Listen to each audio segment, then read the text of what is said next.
মেয়েদের জীবন কতই না আজব, তাই না? মাছ ভাজার আগে যেমন হলুদ লাগায়, ঠিক তেমনি মেয়েদের বিয়ের আগেও হলুদ লাগায়, কারণ শ্বশুর বাড়ির লোকজন খুব সুন্দর করে ভাজে। সত্যি এটাই হলো মেয়েদের জীবন। অনেক বড় বড় কথা বলে ফেললাম, কিন্তু মিলিয়ে দেখবেন কথাগুলো কিন্তু একদম সত্য।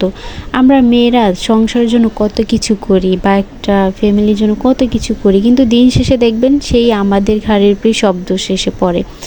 আবার আমরা কত কিছু সহ্য করেও থাকি, তারপর আমরা ভালো হতে পারি না।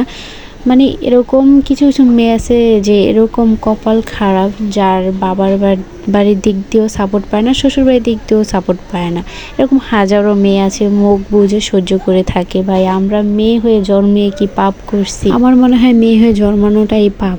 আল্লাহ বলেন যে যার ঘরে 3টা মেয়ে সন্তান আছে তার ঘরে হচ্ছে জান্নাতের টুকরা, কিন্তু এখনকার সমাজ এটা মানে না। মেয়ে দেখবেন একটা সংসার, একটা মেয়ে হলে সবার মুখ কালো হয়ে যায়।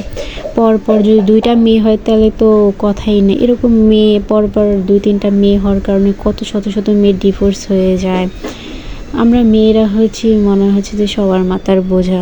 দিন শেষে আমরাই সব কিছু করি, আমরাই সব কিছু স্যাক্রিফাইস করি, আমরাই সব করে দিন শেষে আমরাই কিন্তু খারাপ হয়ে যাই।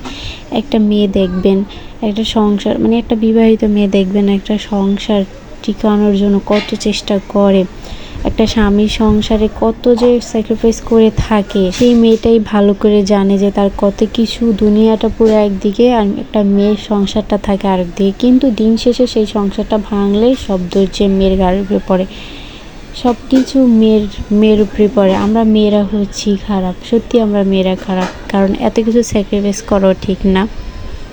এত ধৈর্য ধরার কারণে হতাম। আবার সব মেয়েরা এরকম না, কিছু কিছু মেয়েরা মানে বাবা বাড়ির থেকেও স্বাধীনতা করে আসে, তারপর শ্বশুর বাড়ির থেকেও স্বাধীনতা করে। তারা স্বাধীনতা কিভাবে করে জানেন? তারা কিন্তু এরকম স্যাক্রিফাইস করে না সব কিছু, তারপর মানিয়ে নেয় না। তারা তাদের মন মতন চলে, মানে সবার মুখে মুখে জবাব দিতে পারে, সব কিছু মানিয়ে নিতে পারে সব পরিস্থিতিতে। তার জন্য তারাই দিন শেষে ভালো থাকে। আর যে মেয়েটা দেখবেন দিন শেষে সব কিছু মানিয়ে নিছে, সব কিছু মানে হ্যান্ডেল করে নিচ্ছে, তখনই দেখবেন সেই মেয়েটার ঘাড়ের উপর সব দোষ এসে পড়বে। এত কিছু করার পরও দিন শেষে মেয়েটার প্রতি অভিযোগ আসে, তোমরা কি করো বাসায় সারাদিন বসেই তো থাকো, বসে বসে খাও।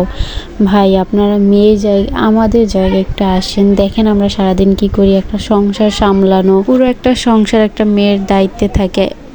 ছেলেরা কিন্তু সংসারের জন্য করে, কিন্তু একটা মেয়ে একটা ছেলে সংসার না থাকলে দেখবেন ওই সংসারটা একদমই গোছানো নেই, এলোমেলো সংসার। নিজের সন্তান, নিজের স্বামী, সংসার, বাবার বাড়ি, শ্বশুর বাড়ি, সব দিক মিলিয়ে না দেখবেন একটা মেয়ে কি করে।